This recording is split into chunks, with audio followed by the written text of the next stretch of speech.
Betting on Alabama quarterback Jalen Milroe's upside might be the best way for the New Orleans Saints to invest in a quarterback after round 2. We got all that and a little bit of lagniappe for you on today's episode of Locked On Saints.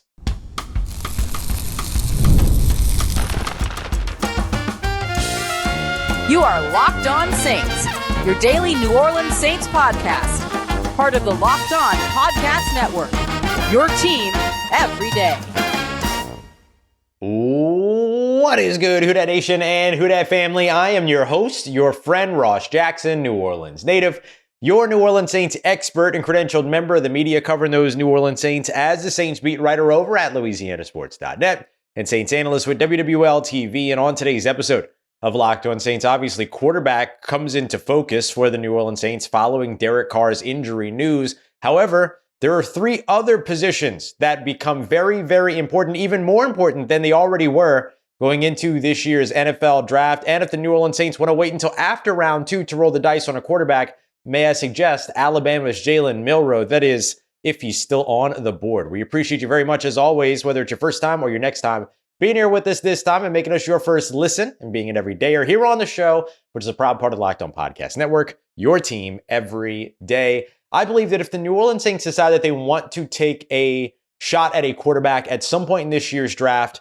that's not at number 9 overall in the first round or number 40 overall in the second round, if he's still on the board, Jalen Milroe of Alabama is absolutely worth the investment of a third-round pick or later for the New Orleans Saints. Now, we'll have to see if Jalen Milroe even makes it that far because I think several NFL teams like what they could potentially get out of Jalen Milroe, which is at its peak, another Lamar Jackson style, Lamar Jackson type player in the NFL. Dynamic speed, dynamic acceleration, dynamic play style, incredible acceleration, I should say. Elite player with the ball in his hands as a rusher, but raw and needs development when it comes to being a passer. Now, he did take a step back in 2024 in his new offensive system. Back in 2023, he had a little bit of a better year that year. We'll take a look at some of his numbers. But look, just from the bottom line, and I know that not a lot of people agree with this, that's okay. But just from the bottom line, like if the draft investment makes sense from a pick standpoint, that's why I go all the way to the third round on this. He's Dane Brugler's number 73 player. He's got a draft grade of a second or a third round pick. So if something happens and he makes it all the way to the third round, just like we saw back in that 2022 draft class, a bunch of those guys that were expected to be potential first rounders falling all the way to the third and second rounds. If the New Orleans Saints use pick number 9 on a big time impact player, use pick number 40 on a big time starter, potential impact player, and then maybe invest pick number 71 in Jalen Milroe if he is on the board at that time and if he is the best player available, I think it's a worthwhile investment. Let me explain why. The New Orleans Saints have a coaching staff that's built to develop quarterbacks. We've been over this before. Kellen Moore, Doug Nussmeier, as well as Scott Tolzien, head coach, offensive coordinator, quarterbacks coach, respectively, all former NFL quarterbacks. Were they super successful NFL quarterbacks? No. But were they NFL quarterbacks? Yes. Typically, when you build a coaching staff that has that, then you end up finding a coaching staff that is intent upon developing a young passer. Now, that young passer may very well be Spencer Rattler, the New Orleans Saints second-year quarterback that's going into this year and could potentially be the starter going into the season, depending upon what the truth is and what the future is for Derek Carr. But if the New Orleans Saints decide they want to invest a draft pick in this year's draft class, they might as well. And they have the coaching staff to be able to do that. Now, I personally think that the Saints are a little bit more in on guys like Jaxson Dart from Ole Miss and Louisville's Tyler Shough. But I think that when it comes to a guy like Jalen Milroe, he's somebody that, for me, makes sense. He finished 2024 with just 2,844 passing yards, 10 passing yards more than he had back in 2023. And here's one of the other things, though. An efficiency rating of 148.8. So college uses a different kind of quarterback rate than what the NFL passer rating is. 100 is basically the average. If you're above that, you're above average. If you're into 200, it's kind of the max at that point. And so last year in 2024, 148.8. So in that sort of above average area, even in a year where, he threw 11 interceptions, only 16 passing touchdowns, new offensive system, all those other things, definitely worth consideration when it comes to that. 2023 through 23 touchdowns to just 6 interceptions, something that no one seems to ever talk about, 172.2 efficiency rating. And a lot of folks draw the line between Jaxson Dart and Jalen Hurts with the Philadelphia Eagles, who, of course, Kellen Moore just won a Super Bowl with as his quarterback with the Philadelphia Eagles last year. That both of them 6'1", 6'2", 222, 223 pounds, have similar grade ratings and all these other things. We discussed this over at the Ultimate New Orleans Sports Show, which you can find over on WWL and WWL TV Plus if you'd like to see it. And the fact of the matter, though, is that a guy like Jalen Milroe isn't far off from Jalen Hurts either. 6'1", 6'2", 217 pounds, 222 pounds, about 5 pounds difference. Prospect grade 6.14 versus 6.14. Like, these guys are effectively pretty similar, but a more dynamic runner, I would say Jalen Milroe is, and a more polished passer, I would say Jalen Hurts was coming into the NFL, and then he's become more polished as a passer. I feel like if you get a guy like Jalen Milroe, then you end up getting, at the worst case scenario, one of the most dynamic athletes in the NFL. It's not a bad way to be, right? There's a potential for a position change. There's a potential to have him do more things. There's a potential to utilize him as a change of pace quarterback, much like you've seen this team do with Taysom Hill back in the day. Now, here's the truth. I don't know if Kellen Moore plans to use the Taysom Hill game plan in the way that Sean Payton did, in the way that Pete Carmichael did, in the way that Clint Kubiak found a lot of success last year. But if he intends to keep that in his playbook, then having a guy like Jalen Milroe to develop as a quarterback, and then if that doesn't work out, still have one of the most dynamic athletes in the game of football on your team, that would be a pretty good player to turn to in that situation. You look at Jalen Milroe's rushing stats from 2024, you're going to see 168 rushing attempts on his ledger. Remember that the college football counts sacks as well, and they also count sacks for negative yardage. 726 rushing yards is what you'll find on his ledger. But the actual scramble yards, which were 200 rushing yards, and designed rushing yards, which were 679 rushing yards, 879 rushing yards for this guy last year. I mean, that is just remarkable, and added 20 rushing touchdowns in the process. And so if you have a quarterback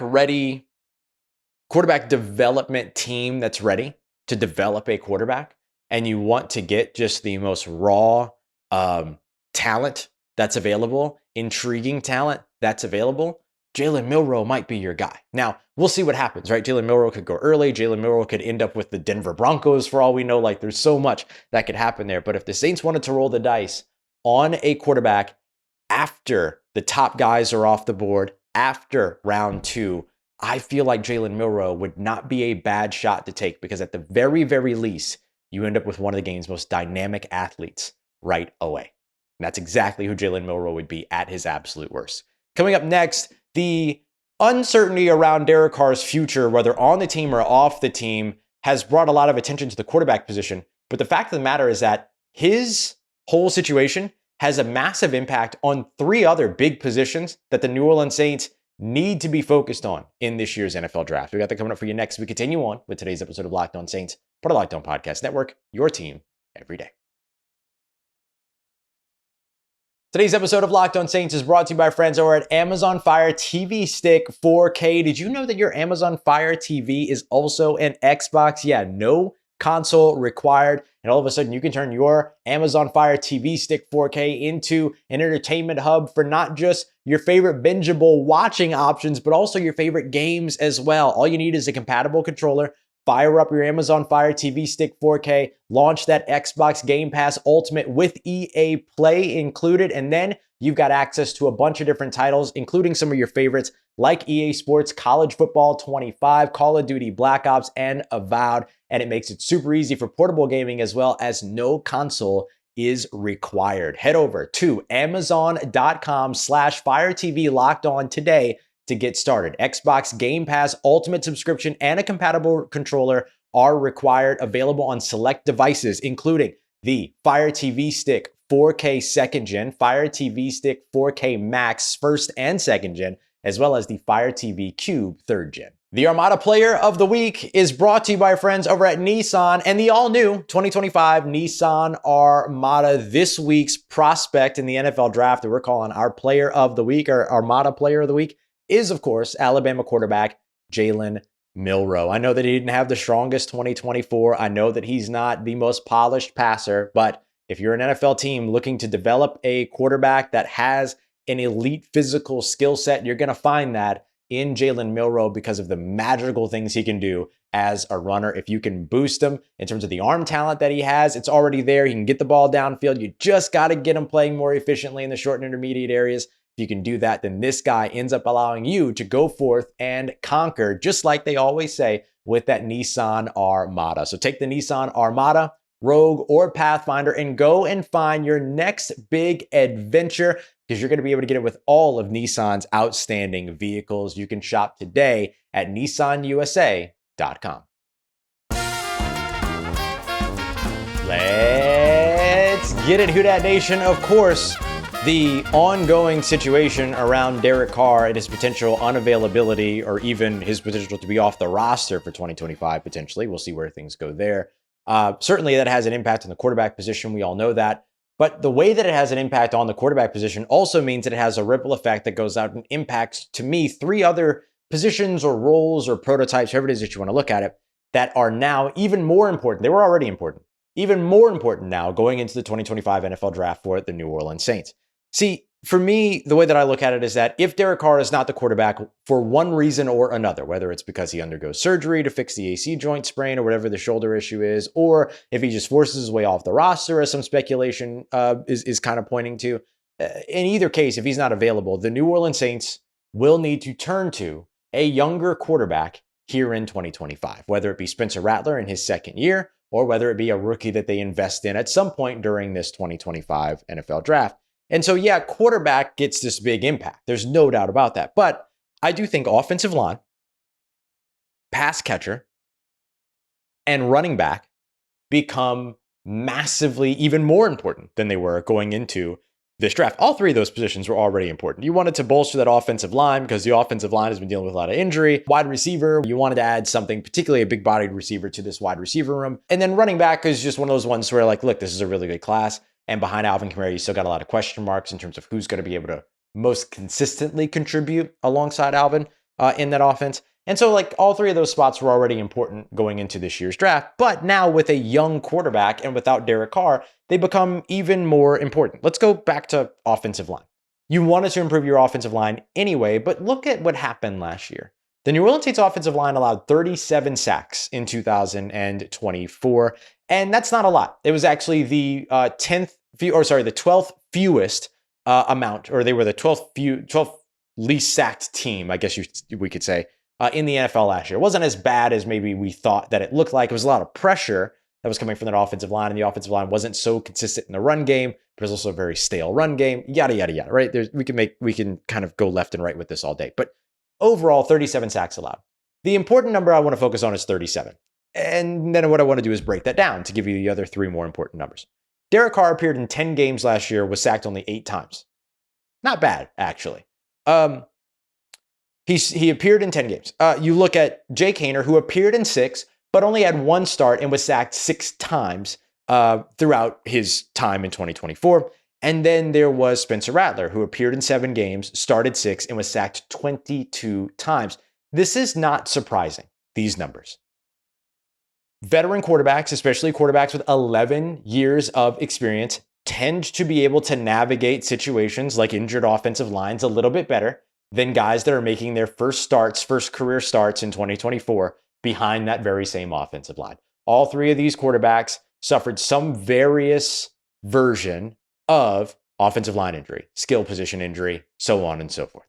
And so because of that, I don't look at this as like, oh, the young quarterbacks did poorly, but I do think you have to protect young quarterbacks in a way that is a little bit more effective than what you can do with a veteran quarterback. I think a veteran quarterback, their experience getting the ball out quickly, understanding how to read defenses, knowing the NFL speed, all these other things, just inherently have the ability to navigate those types of situations with greater success. It's not a knock on Spencer Rattler. It's not a knock on Jake Haener. It's just the truth. One of these guys had 11 years experience. The others had 0 years experience effectively when it came to being starting quarterbacks and got their first career starts in 2024. And those starts didn't all go well for either of those two quarterbacks. And so going into 2025, knowing that you're going to be going to a young quarterback, maybe you're not necessarily looking for depth in the draft to bolster your offensive line anymore. You might actually be going in there and saying, you know what, give me the best possible offensive lineman I can find, and then I'll figure out which 5 of my best starting offensive linemen get on the field and how and what positions they play. It might be worth investing highly in the offensive line, even more so than the concern about keeping Derek Carr clean, who wasn't under that much pressure in 2024, but, or at least didn't get sacked as much in 2024. Let me say it that way. That's probably more accurate. But also knows how to navigate the game, knows how to navigate the speed of the game, knows how to navigate those situations a little bit better than guys that are newer to the league. You want to be able to protect those guys a lot more effectively. The Saints could go into the draft looking to do that. When it comes to pass catcher, 2 arguments can be made here, right? You can make the argument for the big-bodied pass catcher. But you can also make the argument for the yards after catch receiver.